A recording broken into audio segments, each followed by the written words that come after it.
Hai anak-anak.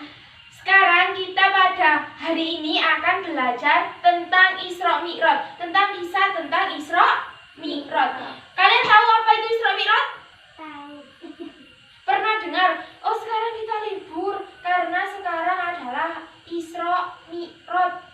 Pernah? Pernah.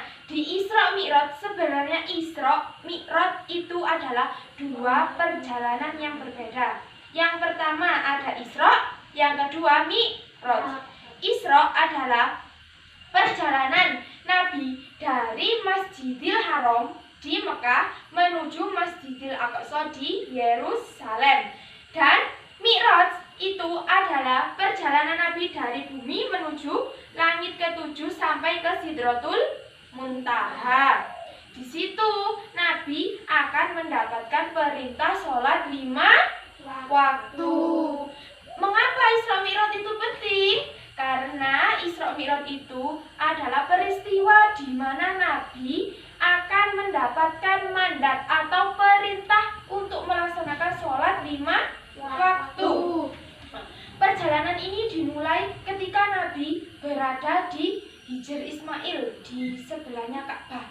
Nabi di situ sedang beribadah. Nabi itu merupakan tahun Amul Husni. Amul Husni itu apa?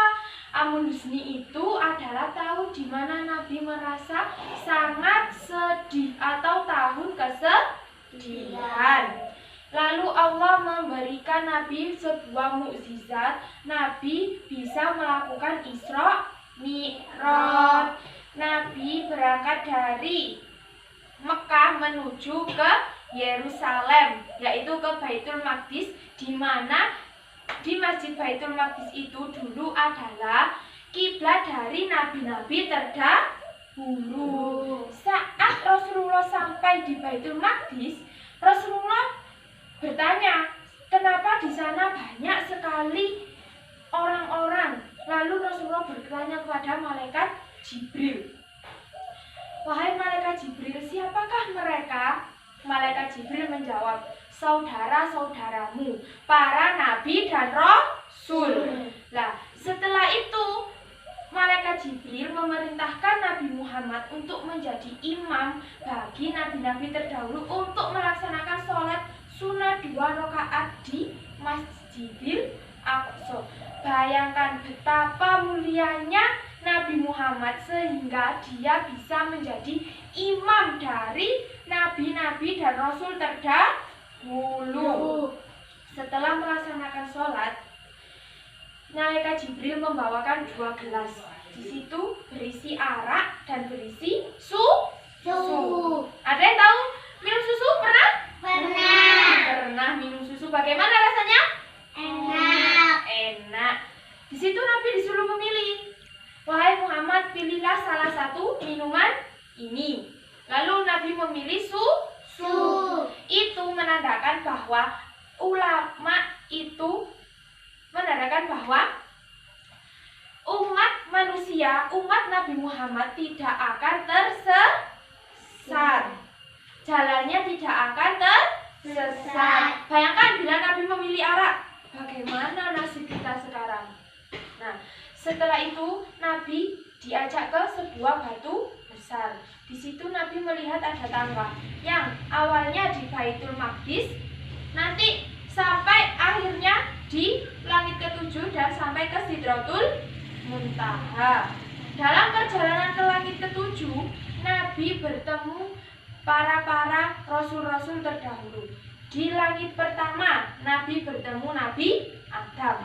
Di langit kedua, Nabi bertemu Nabi Isa. Di langit ketiga, Nabi bertemu dengan Nabi Yahya. Di langit keempat, Nabi bertemu dengan Nabi Yusuf.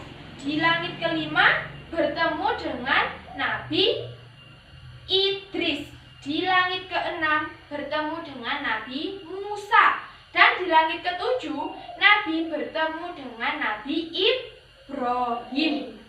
Nabi Ibrahim adalah kakek buyutnya Kanjeng Nabi. Nabi Muhammad itu masih keturunan dari Nabi Ibrahim, dan merupakan Nabi Muhammad itu merupakan keturunan yang paling mirip dengan Nabi Ibrahim.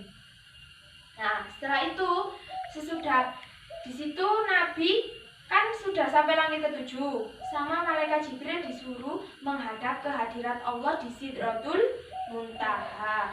Lalu Nabi ke Allah, menghadap Allah. Lalu Allah memberikan perintah kepada Nabi untuk melaksanakan sholat 50 kali sehari, 50 waktu. Bayangkan, 5 waktu saja kita tidak bisa menyelesaikannya dengan baik, tidak bisa tepat waktu. Nabi Muhammad dulu itu disuruh melakukan sholat 50 kali sehari. Lalu Nabi Muhammad turun, bertemu Nabi Musa. Kata Nabi Musa, "Wahai Muhammad, apakah kamu tidak kasihan dengan umat-umatmu? 50 itu merupakan angka yang besar. Kembalilah minta keringanan." Nabi kembali lagi ke Allah. Sampai balak-balik jadi 45, jadi 40, sampai jadi 5 waktu. 5 waktu, yaitu subuh, zuhur, asar, maghrib, dan isya. Ada 5 waktu. 5 waktu ini ketemu lagi sama Nabi Musa. Lalu Nabi Muhammad disuruh lagi sama Nabi Musa. Apakah 5 waktu itu tidak keberatan? Nabi Muhammad, tidak, saya sudah malu kepada Allah. Dari 50 menjadi 5 waktu. Nah, itu tadi cerita singkat dari perjalanan Isra Mi'raj Nabi Muhammad. Bisa dipahami? Bisa. Bisa? Bisa. Apa hikmah dari cerita tersebut? Ditetapkannya sholat 5 waktu. Kalian harus menyelesaikan sholat 5 waktu ini dengan baik dan tepat waktu. Karena pada hari kiamat nanti, amalan yang pertama kali dihisab adalah sholat. Kalau sholatnya jelek, semuanya jadi jelek, gak dihitung lagi. Bisa dipahami? Bisa. Nah, sudah dulu ya pertemuan kita kali ini tentang membahas Isra Mi'raj.